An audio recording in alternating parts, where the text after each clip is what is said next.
Welcome to Day 5 of our AirVenture 2022 coverage. I'm your host, Holland Lee. I may be back in the studio today, but the rest of the crew is still in Oshkosh taking it all in. Coming up on our program today, the EAA Education Center has something to teach us all.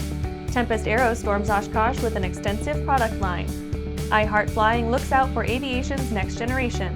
These stories and more coming up on this AirVenture 2022 special edition of Airborne Unlimited. The EAA Education Center is a massive undertaking designed to help new and experienced pilots build their skill sets, and it's set in the shadow of the EAA Museum itself. We're here standing in the new Youth Education Center on Pioneer Field with Cassie Cobb. Could you tell me about this building, where we are, and what it's going to be used for? So this is our brand new youth education facility. We have added this onto the museum so that we can reach more students through our field trips, workshops, and classes.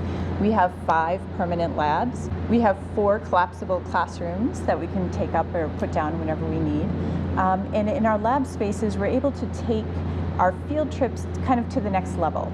So we can do things like electronics and circuitry, we can look at power plants and motors, we can make things in a fabrication lab and then test them in our new wind tunnel. Could you elaborate on how this Youth Education Center fits in with EAA's larger goals and plans for the future? Yeah, so as an organization, we realize that all of our partners really need more people. They need more A&P, mechanics, avionics, pilots, grounds people, people working for the airlines across the board. So as an organization, we've made this investment in the future to try to get more students interested, to give them the experience, to give them just a little taste of what it might be like so that they can look at aviation as a career. I am certainly excited to take a look around. Thank you so much. Tempest Aero is doing its best to keep up with the insane demand of a number of products in their extensive product line, especially oil filters at the moment. We're here at the Tempest booth at AirVenture 2022 with Vince Bechtel. Can you give me an update on the Tempest Aero Group brands we've got here? Yeah, it's been a great year so far at AirVenture, and we're here as Tempest Aero Group representing our 5 independent companies of Tempest, Marvel Chevrolet, Precision Aeromotive, Alcor, and Consolidated Fuel Systems. These 5 different brands, we have carburetors, fuel injection systems, induction air filters, spark plugs, oil filters, and really enjoying the show. So we have one of these induction air filters right here with us. Could you walk me through what's new about this product? Yeah, this is new for us. We introduced it about a year ago, and we're continuing to add, and we've got the majority of the GA line now we've built filters for, but it's a synthetic media, allows you to clean it up to 5 times or 500 hours before it needs to be replaced. The nice thing about the synthetic media, there's no need to put oil or any kind of lubricant on it. It's a high flow filter. We've been really pleased with the product line and had great feedback. How would we clean this every 500 hours? So this is real easy. Just want to do a light detergent, soap and water will work, and let it dry and reinstall it. So there's been a bit of an oil filter backlog in recent months. Could you give customers an update on the timeline for those oil filters? Yeah, we are actually at this point in time, raw materials, no matter what you hear out in the market, raw materials are not an issue at this point. We're building filters on a weekly basis. We're actually building all part numbers on a weekly basis, and we're currently building about 2 to 2.5 times the amount of filters weekly that we did pre-COVID. So we're working hard. We're getting them out there, and you should see them at your local distributors. Fantastic. We're excited to see you back. Everyone has high hopes for the future of aviation at a time when it's hard to see better prospects. HART FLYING is one group that's taking an active role in helping aviation grow. We're here with Lindsay from the HART FLYING Foundation talking about the amazing new scholarship opportunities that you have this year at AirVenture. You're also celebrating some milestones. It's the 5th anniversary of HART FLYING. Could you tell me about that? Absolutely, Maria, and thank you for asking those questions. So HART FLYING Foundation was actually started 5 years ago, and the first partner was EAA. So it's only appropriate that when we launch some of our largest opportunities, which this is the biggest one yet, they grow every single year, it's amazing, we launch it at the largest air show in the world. Why not, right? We've been following your progress in the last 5 years, and the scholarship amounts seem to just keep raising and raising. What number are you at now?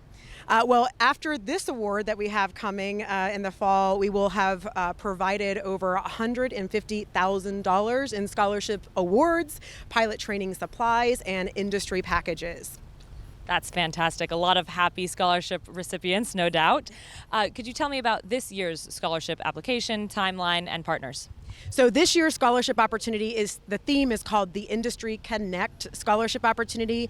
And to celebrate and commemorate our 5-year anniversary, we've been able to garner a few partners that we know, some that are veteran, and also one that is very new. We also have another donor, Anonymous, that is participating in this as well. Well, it sounds fantastic. We're so excited to see what you do next and hear all about the new scholarship winner. If someone wanted to apply, what would their timeline be like? Oh, yes, that's a good. All right, ladies, if you are going to apply for the scholarship, it is merit-based, so it's very competitive. I would highly advise you do not wait until the last minute to apply for this scholarship, and here are a few reasons why. Rochelle is going to go live to open up applications August 1st, 12 p.m. Pacific time. So get on it, don't delay, get those scholarship applications in, because we only run it for 4 weeks, and every week is themed. We will put out those themes every week. We'll be ending it August 29th. When we come back, RANS Aircraft has new management and Randy Schlitter may finally get a chance to do a little recreational flying. Comp-Air Aviation 6.2 is a fast, roomy composite sport plane. 185 knots, 6 seats, trike-gear floats, and carbon fiber strength. This is a no-excuses airplane. 52-inch wide cabin with baggage space, 325 horsepower Lycoming power, 2,000-pound useful load, 840 nautical mile range with reserve, a 62-knot stall, and a service ceiling of 15,700 feet. Check out the 6.2 at compairaviation.com.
Welcome back to a special edition of Airborne Unlimited at EAA AirVenture 2022. If you've seen something especially cool around Oshkosh today, let us know on social media with hashtag Osh22Cool. RANS Aircraft has an extensive history of serving the sport aviation community, and now founder Randy Schlitter has passed the baton over to a longtime employee and intends to step back a bit and maybe do a little more flying. All right, we're here with Randy and Tony from RANS Designs, talking about a changing of the guard that was just announced at AirVenture 2022. Randy, could you tell me what's happening? Yeah, I guess I'm getting old and somebody better needs to be at the helm. So who is taking over? This young man to my left here, Tony Doppada. What are you looking forward to stepping into this new role? A lot of exciting things in aviation and growth and relationships amongst the community. Now, one of those new aspects of growth that you just talked about was a new builder assistance program. Could you tell me about that? So we have a new Builder's Assist program that's in-house at our factory for the S-21 outbound. So you'll come in, and that first week you will work alongside our assembly crew and build your whole airframe from the bottom up. We have an improved task list that we follow down to the T, and we will do as much as we can in that first week, which can include into the control systems as well. At that point, you'll leave the factory on Friday at 4, and come back about a month later to do final assembly of the airplane. So mounting wings and trimming windshields and inputting the control systems in the airframe as well. Sounds like a lot of fun. Randy, is there anything that you're looking forward to in your new position as CEO? Yes, I'm actually getting back to what built the company to the status it is today. We've got a lot of exciting R&D projects that I think I'll be able to have more time to work on. Thank you very much, gentlemen. I'm excited to see what comes from RANS Designs next. The Archon is here. The poor man's fighter plane attached to a Rotax 912 is on display at Oshkosh and should be available for kit builders by this time next year. One thing's for sure, taxi up to the ramp in one of these things and you will get everyone's attention. We are close to the tail end of Oshkosh, but we're saving some of the best for last. We have been following this project in a number of venues for quite some time. It's here in the States. It's about to be available to the public. Tell us about the Archon program. Well, the Archon was developed in northern Greece by a fella that is a good designer, but didn't have the resources to bring it to market. So Fisher Flying Products was looking for a way to expand its business, and we contacted him, and because we could do sales and distribution throughout the world, because that's our business, he agreed to do a deal with us and bring the Archon to market. In doing so, we've partnered with Sport Air USA and Bill Canino to work as our marketing and point of sale down in the United States, so that we can concentrate on making a good kit and he can concentrate on selling them. What are your projections for kit availability, construction time, and so forth? Well, we've just received this prototype. This is a number 2 prototype built by Georgos Iliopoulos in Greece.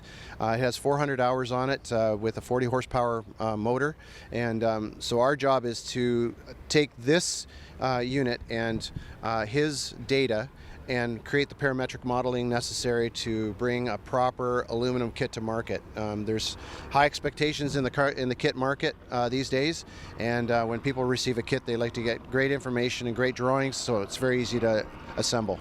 What's the kit going to be like? Construction time, overall plan for it? Plan for it? What do you expect? Our goal is to have this kit arrive at your house and you have it at the airport within a year.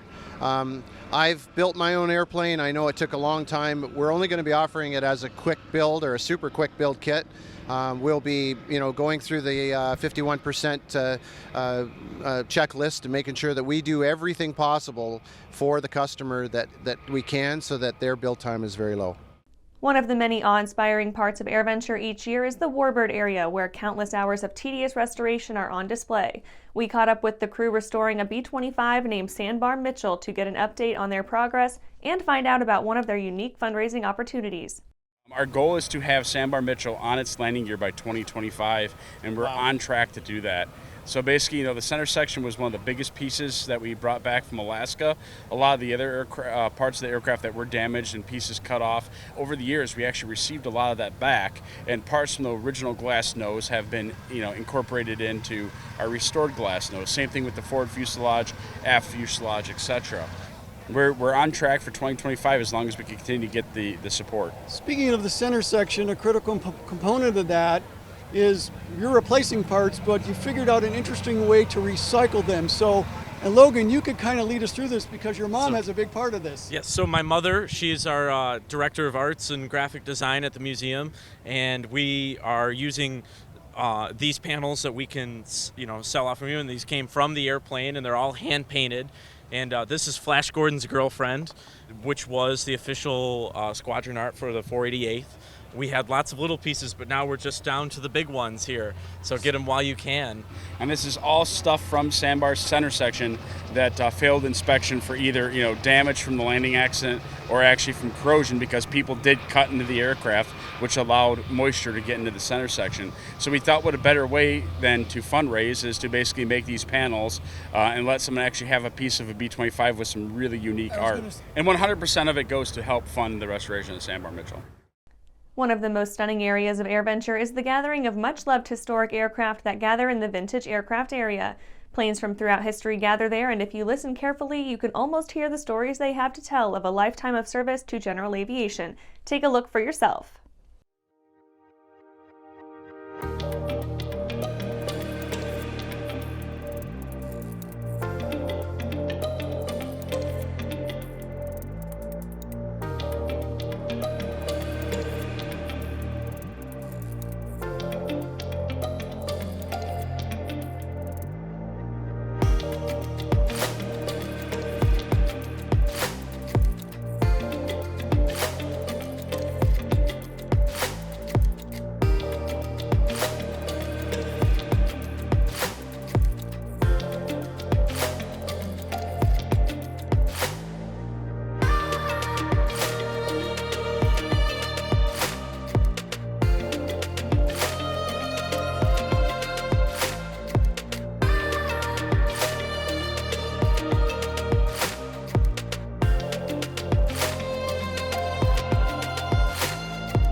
And after the break, Aero-News Network wraps up our annual interview with none other than EAA boss Jack Pelton. The E1000GX is the most powerful single-engine airplane that a pilot can get their hands on today. E1000GX takes what was already a great airplane and makes it even better. With the addition of the Hartzell 5-blade composite propeller and the Garmin GFC 700 autopilot, we've really helped to simplify the pilot operations. It's so easy to fly and so smooth. It gives an airline ride to your passengers. Tempest Aero Group is a leading general aviation marketing and distribution company that has partnered with some of the best brands in the industry, including Tempest, Alcor, Marvel Schebler, Precision Air Motive, Consolidated Fuel Systems, and Stratus Tool Technologies. These brands represent high-quality aviation components and tools for OEM and aftermarket applications. Quality, commitment, innovation, and family. Unbridled passion, unequaled performance, unlimited possibilities. Hartzell Aviation, you are cleared for takeoff. Introducing Hartzell Aviation, leading general aviation companies united by the Hartzell guiding principle of built on honor, a commitment to uphold the highest standards in quality, performance, and support. Hartzell Propeller, Hartzell Engine Tech, Hartzell Aerospace Welding. We are Hartzell Aviation. Now boarding at hartzellaviation.com. Throughout the globe, Piper Aircraft has hand-selected the very best in company representation, service, and support. From first inquiry to acquisition to product support, Piper Aircraft ownership is seamless and worry-free. Piper Aircraft authorized dealers, factory trained, factory connected.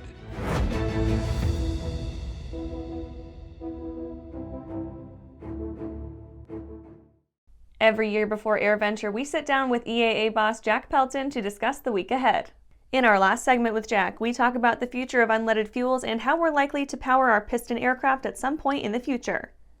Going on to the unleaded fuel issue, there was a bit of a hubbub at Sun and Fun where one vendor in particular was wondering why, when they felt that everything from a certification standpoint had been satisfied from their standpoint versus the community and these actions and these organizations, what's really happening with that? There seems to be a little black magic behind the scenes going on, and people don't really understand why this has become so hard. EA's position on it's been pretty clear in that I don't know if there's behind the scenes black magic, but I know who the specific fact-based concern should be with. So the STCs that have been done, which I have been involved with them before I came to EAA, the STC process is a great process. It works. They got them done. The additional airplanes that they wanted to get certified, based on what the FAA told them, they met the requirements and got everything done. Someone at the FAA got cold feet, and they're the ones that have undone or have not approved what was actually tested and done with this committee that they put together. I do not know or understand why, other than because my feeling is, having been in the business of doing STCs, it's kind of a open market kind of process. You get the STC and you let the market tell you whether you got something they want. And we've taken the position of, we think it's great that people are certifying fuel out there. Now just find a way to get it made, the fuel made, and let us burn it. That's the solution to all this. But this is how we're losing airports, which is another issue right now that's just scaring the bejesus out of me, because we lost Santa Monica in a way where it just shouldn't have happened. Our greatest defense, which was the FAA, said, yeah, sure, take it. What?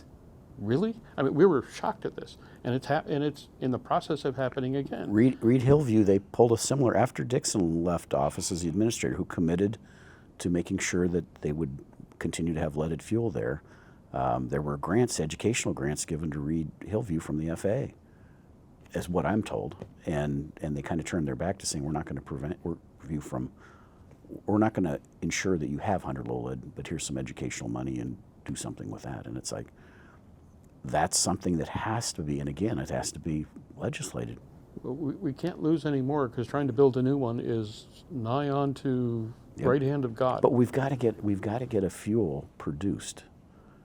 That right now, there's all sorts of people who have various theories about where the petroleum companies are on all of this.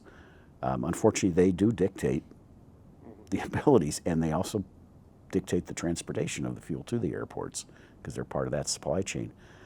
And so if we've got fuels that work, why aren't they producing them? What is holding up that? You read speculation, there's, it's small margin, it's not a big enough business and all that, but part of this Eagle program they've put in place has the petroleum companies at the table, and they are their pillar that they're responsible for. Are they high enough up the ladder, though? Yes, they are. Oh. And so we need from them to understand what is it that's driving their inability or ability to get a fuel produced that we can use. Is it cost? Is it redoing the plants, the capital you've got to put in the plant to produce the new fuel? Are there certain things that you should be telling us that, don't put that ingredient in it, that we don't want anything to do with it? I don't know what all of that is. So we've got to get and we have started that process, and we're going to talk about it on Monday at AirVenture. The guys that are actually leading the individual pillars will be speaking.